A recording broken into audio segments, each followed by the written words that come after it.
Ok, yo, 2012, DDTMC, Beat Bong Records, DJ Mickey Max.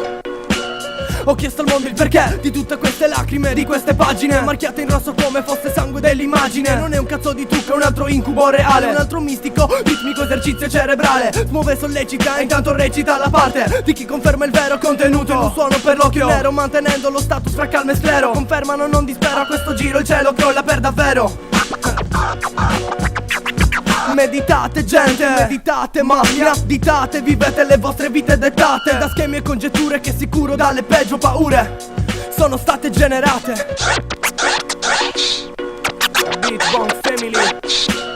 Non c'è un perché, mi ha risposto secco. O pecco di ingratitudine, gratuitamente concessa, respirabile ad un'alta altitudine. Altra attitudine fa da amatore, traina un convoglio sconvolto dall'incidente, il trauma, la vista si appanna come il vetro in una sauna, come il soffio sullo specchio, come un atleta in dopogara. Il suo respiro si affanna, dici non regge per chi cazzo si spezza, a questo giro la lancia.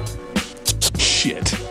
Ehi, ma quanto pare va così, quanto pare vai a pensare prima di parlare di difenditi. Vogliono mortificarci liberi dentro il sistema alla scorta di viveri. Non so se arriverà stasera. E nel 2012 è morta la gente che spera. Tutti morti.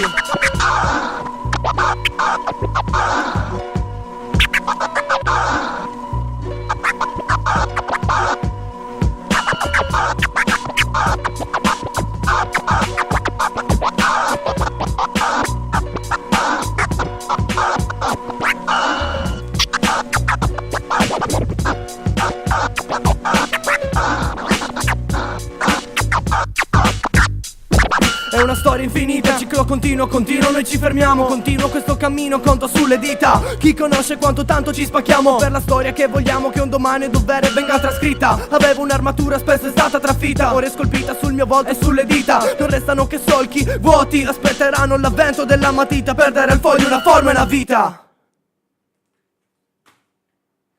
DDT. Peace.